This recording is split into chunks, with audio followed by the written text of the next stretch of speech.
통합에 대한 이제 장단점을 살펴봤는데요. 이제 몇 가지 이제 궁금한 것이 있어서 일단 제일 많이 들었던 거는 언론을 통해서도 규모의 경제, 행정의 효율성이라고 말하더라고요.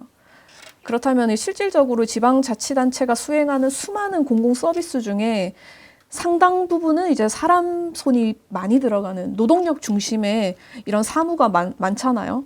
그러면 규모의 경제를 과연 뭐 실현할 수 있는 영역이 많은가 이런 약간 의구심이 들어요. 여기에 대해서 이제 답변 부탁드리겠습니다. 행정 통합이 이루어지면 실제적으로 서비스 지출 비용, 그러니까 이제 규모 경제라는 걸 이렇게 보시면 됩니다. 생산 비용의 절감, 감소가 규모 경제의 핵심이거든요. 그러니까 단위당 비용이 이제 준다는 얘기가 되는데, 그러면 통합이 이루어지게 되면 실제적으로 서비스 대상자는 좀 늘어나는데, 예를 들면 이제 행정 인력이 좀 축소가 되거나 비용을 좀 줄이게 되면 전체적으로 규모의 경제에서 생산 비용이 준다 이런 얘기가 되는 거잖아요. 이제 그런 기대를 가지고 통합을 많이 해 왔었습니다. 근데 이제 앞에 말씀드린 것처럼 외국의 관련 문헌, 그러니까 예를 들면 통합을 우리나라만 한 게 아니고 외국에도 엄청나게 많은 행정 통합이 이루어졌었습니다. 뭐 미국도 그렇고 유럽도 그렇고 일본도 그렇고 행정 통합이 많이 이루어졌고, 근데 거기에 따라 가지고 그 차후에 실제적으로 그 행정 통합의 규모의 경제가 있었는지에 대한 어떤 검증을 한 연구들이 상당히 많았었어요.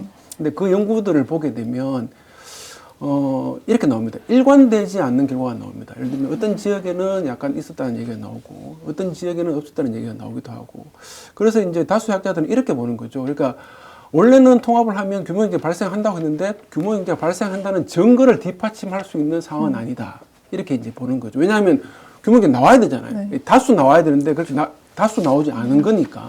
그러니까 증거가 불충분하다 얘기하는 거고, 그 증거 불충분하다는 거는 이제 사회자님께서 말씀하신 것처럼 지방자치단체가 제공하는 서비스가 민간에서 제공하는 서비스만큼 이렇게 고정 비용을 줄일 수 있는 건 아닌 거죠, 사실상.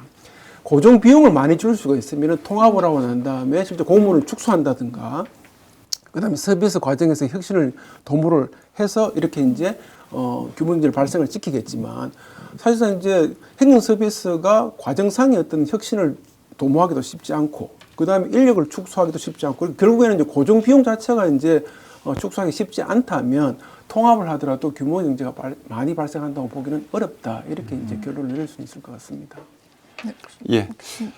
통합의 효과는 사실 이제 규모의 경제도 있고 범주의 경제도 있고 이 두 가지로 말씀을 드릴 수 있습니다.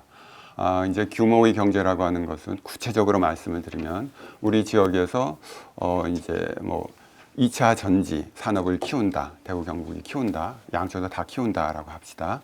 그럴 때 2차 전지 업체들이 굉장히 많습니다. 그럼 2차 전지 업체들을 지원하기 위한 어떤 기관이나 또 센터 이런 것들을 만들어야 될 필요가 있고요. 그러면 그런 공동으로 활용하고 그걸 통해서 발전할 수 있는 뭐 연구원도 좋고 또 센터도 좋고 이런 것들을 만들어야 될 텐데요. 대구에 20개의 2차 전지 업체가 있습니다. 여기가 키워야 되니까 이제 지원하기 위한 지원센터를 만듭니다. 지원센터 건물도 만들어야 되고 사람도 넣어야 되고 이제 뭐 일해야 되는 행정 인력도 넣어야 되겠죠. 이렇게 되면은 이 20개의 기관을 위해서, 근데 기관으로서 기본적으로 갖춰야 되겠다. 건물이나 행정이나 이런 것들도 지원금도 있어야 되니까, 그렇게 되면 거기에 돈이 뭐 예컨대 100만 원이 듭니다. 100만 원 들고 20개 기업에 또 거기를 통해서 그냥 10만 원씩 지원하는 겁니다. 그렇게 되면은 이게 뭐 20개니까 200만 원에서 이제 300만 원이 되는 거죠. 총 300만 원을 넣어서 결국 20개 기업들이 이제 혜택을 보는 겁니다. 근데 통합이 되었을 경우는 어떻게 될까요? 물론 통합이 되어서 경북에는 이제 여기는 20개죠. 거기는 30개가 있다고 한번 생각해 보시죠. 50개가 됐습니다. 그럼 지원하기 위한 기관의 건물도 조금 커야 되겠죠. 행정 인력도 조금 늘어야 될 겁니다. 하지만 20개 기업에서 50개로 늘어났다고 해서 그만큼 건물의 면적이나 행정해야 되는 분이 늘어나는 건 아니에요. 결국은 똑같이 10만 원씩 지원이 아니라 그때는 더 많은 돈을 개별 기업에 지원할 수 있는 공동의 플랫폼을 만들 수 있습니다. 싼 비용으로. 결국은 규모의 경제인 거죠. 이 같은 어떤 이 규모의 건물이나 인력을 갖고 좀 더 많은 사람을 지원할 수 있고, 그렇게 되니까 더 많은 혜택을 직접적으로 기업에 줄 수 있다. 뭐 그런 게 하나 있고요. 범주의 경제도 있습니다. 범주의 경제라고 하는 것은 뭐 경제 하시는 분은 뭐 제이콥스 무슨 이론이라고 얘기하시던데 이 가치 사슬이 확대됩니다. 지금은 대구에 20개 이제 2차 전지 뭐 회사 기업들이 있다고 하면 가까우니까 또 지원하는 센터도 한 군데 있으니까 거기를 통해서 20개를 중심으로 서로 의견을 나누고 새로운 기술 이런 것들도 얘기하고 이렇게 되거든요. 그런데 이게 50개가 되면 50개 기업이 한 군데 모여서 같이 얘기하게 됩니다. 그럼 20개 기업들이 얘기했을 때보다 새로운 기술, 새로운 동향, 또 새로운 아이디어를 얻을 수 있는 기회가 좀 더 늘어나겠죠. 그러면 새로운 어떤 것들을 만들어낼 수 있습니다. 그럼 새로운 것들을 만들어낸다고 해서 새로운 수요가 생긴 거니까 일자리가 생기거든요. 또 일자리가 생기면 급여를 줘야 되니까 이 소득이 늘어나고요. 그리고 새로운 것이라고 하는 것이 갖고 있는 부가가치 효과가 있습니다. 이 창의성, 혁신성이죠.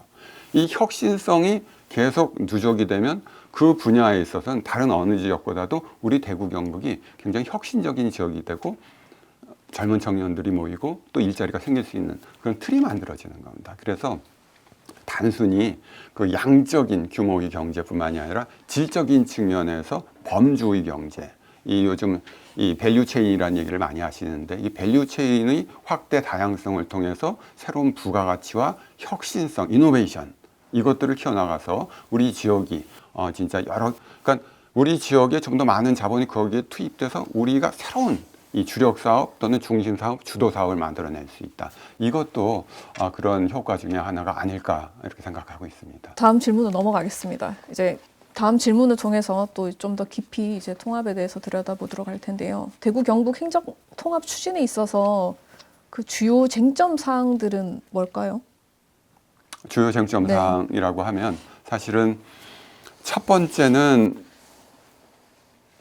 행정의 중심이 어디냐가 제일 뜨거운 주제인 것 같습니다. 물론 이 통합된 그 시청의 본청 소재지가 어디냐라고 하는 그 하나의 문제는 아니겠지만 상징적으로는 그것이 어디 있느냐, 어디에 위치하느냐에 대해서 우리 시도민 간의 의견이 좀 나눠지는 게 있고요. 또 그 외에 실질적으로 통합하게 되면 어떤 재정적인 이득이 있냐. 앞서 김태훈 교수님이 말씀하신 것처럼 우리 대구 시민들은 또 우려가 많으시거든요. 이 도시 중심, 대도시 중심 아닙니까? 그런 행정을 하고 있는데 아무래도 경상북도는 농촌, 어촌, 산촌도 많거든요. 그런 쪽에 우리 대구의 어떤 이 조금 더 충실한 이 재정들이 조금 흘러나가서 우리 시민들이 조금 그 전에 받던 혜택보다 못 받는 것이 아니냐 하는 그런 우려들도 있으시고 그것도 쟁점입니다. 그리고 뭐 앞서도 여러 번 얘기했지만 통합된다고 권한이양한다는 보장이 있냐라고 하는 것도 사실 아직도 좀 더 확실하게 풀어나가야 될 문제인 것만은 분명합니다. 왜냐하면 큰 틀에서 또는 정책 결정권자들은 얘기했지만 악마는 디테일에 있다고 하지 않습니까? 그것들을 구체적으로 어떤 사항을 어디까지 내려줄까라고 하는 논의 과정에서 껍데기 있는데 내용이 없는 문제가 생길 수 있거든요. 그것들도 역시 쟁점 사항이다라고 저는 생각하고 있습니다.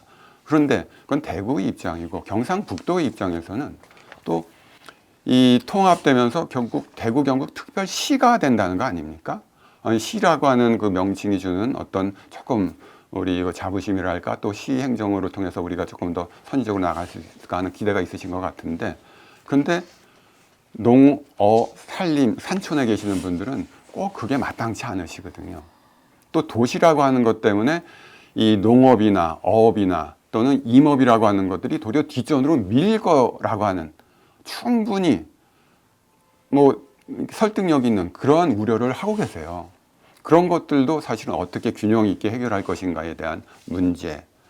그리고 아주 자유경쟁으로 놔두면 대구라고 하는 중심 도시가 있는데 경북의 나머지 도시들이 지금보다 못하면 못했지 그냥 더 좋아질 수 있겠냐고 하는 것도 그냥 어떠한 정책적인 관여나 개입 없이 그냥 상태라고 하면 그것도 당연히 하실 수 있는 걱정이라고 생각합니다. 그런 것들이 굉장히 큰 쟁점이 아닐까. 결국은 뭐 불신 그것들에 대한 답은 있지만 그 답에 대해서 신뢰가 안 된다, 좀 더 구체적이지 않다라고 하는 불신 이런 것들이 좀 크지 않나.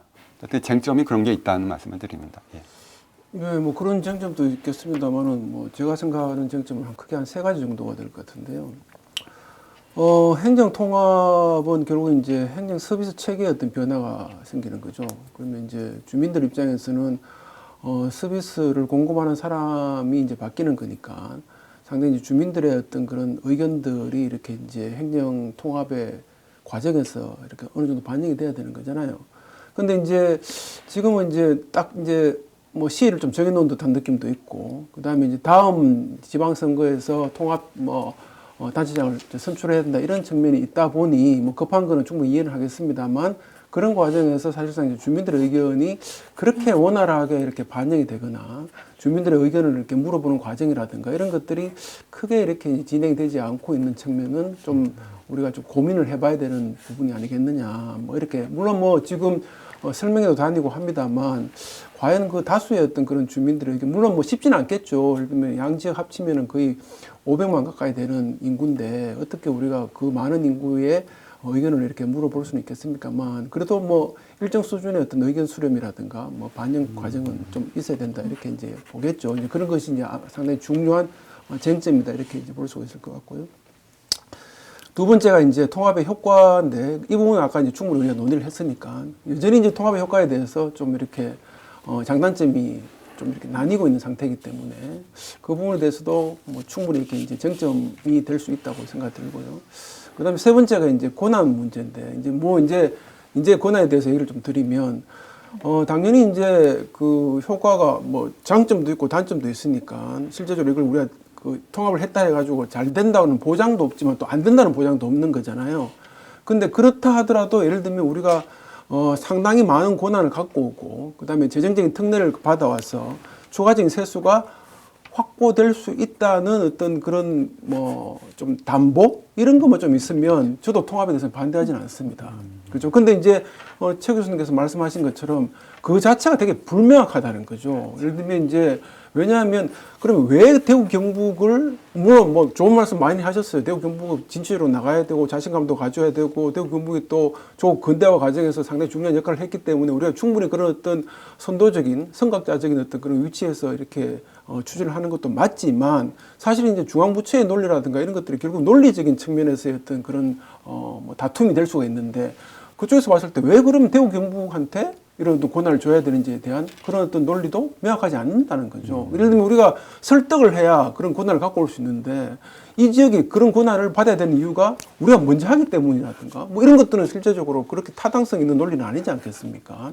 그런 부분들이 상당히 큰 쟁점이라는 거죠. 왜냐하면 그 특별법이 어느 정도 상당 부분, 그 다음 상당한 수준으로 이렇게 만들어져서 그게 통과가 된다면 저도 통합에 대해서 반대할 이유는 없습니다. 왜냐하면 이 대구 경북 지역에 그런 권한이 온다는데 그 다음에 재정적인 어떤 확충이 이루어진다는데 그럼 그걸 통해서 뭔가 우리가 좀 더 기대할 수 있는 경제적 효과가 있지 않겠습니까? 그렇다면 반대할 수 이유가 없지만 그것 또한 어떻게 보면 되게 불확실하다는 거죠. 그런 측면이 실제적으로 되게 큰 쟁점이 될 수가 있는 거고 연결해서 보시면 그럼 과연 그러면 권한을 갖고 왔을 때 실제적으로 이 지역이 엄청나게 발전할 것인가에 대한 어떤 그런 부분인데 그 부분에 대한 논의도 좀 해봐야 된다는 거죠. 지금은 이제 그게 되게 맞는 키로 생각하고 계시는 것 같아요. 되게 권한을 많이 가져오고 권한을 갖고 오게 되면 우리가 실제적으로 규모의 경제도 만들 수 있고 그걸 통해서 지역이 발전하게 되면 뭐 인구 소멸 문제라든가 뭐 청년들 이탈 문제도 해결할 수 있다 이렇게 이제 접근을 하시는데 그러면 제가 질문 하나 들어보겠습니다. 실제 우리는 실제 지방자치가 2할 자치라고 합니다. 왜 그런가 하면 지방재정적인 측면에서 보면 지방세가 차지하는 비중이 한 23%밖에 안 돼요. 78%, 77%가 이제 국세가 되고. 그래서 이제 그 재정 분권 자체가 제대로 이루어지지 않았기 때문에 이제 2할 자치, 뭐 2.5할 자치 이렇게 얘기를 하고. 일본 같은 경우에는 재정 분권이 많이 이루어졌습니다. 재정적인, 그러니까 분권적인 측면에서 보면 상당히 이제 선진적인 형태를 갖고 있죠. 거의 한 6대4, 4할 자치라고 얘기를 합니다. 그러면 지방이 많은 권한을 갖고 있는 거잖아요. 그럼 일본 같은 경우는 그럼 인구 소멸이 없고 지방 소멸이 없습니까? 권한이라는 걸 갖고 왔을 때 실제적으로 그만큼 그게 경제적인 발전이 이루어질 것이냐에 대한 고민도 해봐야 된다는 거죠. 예를 들면 그냥 너무 막연하게 이렇게 가지고 오면은 좋은 거니까 좋은 건 당연히 해야 되지 않겠어. 이런 논리는 실제적으로 되게 이렇게 떼쓰는 논리밖에 안 되는 거잖아요. 우리가 가지고 있는 장점이 뭡니까? 엄청나게 많은 연구도 이루어졌고 엄청나게 뛰어난 재능 있는 사람도 많으면 그런 것들이 논의가 이루어져서 좀 더 나은 안을 찾을 수가 있을 것 같은데 그냥 이렇게 지금 상황이 이렇게 불명확하고 되게 어려운 거니까 그걸 이런 걸로 타결할 수 있다는 식으로 접근한다는 거는 되게 논리적이지 않는 것 같아요. 그 다음에 이제 뭐 아까 밸류체인 말씀하셨지만 저는 개인적으로 그런 부분에 연구도 진행을 하고 있는데 지금 이제 최근 들어서 이제 지역 산업 생태계라는 얘기를 되게 많이 쓰고 있죠. 그런데 생태계는 제가 연구를 해보면 정적으로 만들 수가 있는 게 아니에요. 생태계는 기본적으로 자기가 조직되는 거예요. 자기 스스로 만들어지는 거예요. 정책을 통해서 실제적으로 생태계를 조성한다? 밸류체인을 만든다? 쉽지 않다는 거죠. 지원은 할 수는 있다 하더라도 생태계를 조성하고 완성하는 거는 결국 민간이 알아서 하는 거예요. 그런데 지금 권한을 가지고 와가지고 우리가 정책적으로 많이 이렇게 뭐 펼치게 되면 엄청나게 발전한다는 이런 논리를 가지고 한다는 게 과연 타당한 것인가? 우리가 그렇게 자랑하고 있는 그런 뭐 여기 있는 아주 오래된 어떤 그런 학문적인 풍토에서 본다면 실제로 그것 자체가 어떻게 보면은 논리적인 타당성이 상당히 많이 결여되어 있는 그런 부분들이지 않겠습니까? 그런 부분들이 되게 큰 쟁점들인데 그런 것보다는 그냥 막연한 기대를 가지고 자꾸 접근한다는 게 조금 약간 좀 바람직하지 않은 측면이 분명히 있는 거고 말씀드리잖아요. 권한을 많이 가져오면 저도 찬성합니다만 그런 부분에 대한 충분한 논의도 같이 곁들여서 한다는 게 실제적으로 이 통합 논의를 가지면 더 풍성하게 하는 거고 그런 과정에서 주민들이 좀 더 관심을 가질 수 있는 거고 이렇게 되는 건데 그런 부분들이 조금 결여되어 있다는 게 상당히 중요한 쟁점이 되지 않겠느냐 이렇게 생각을 합니다.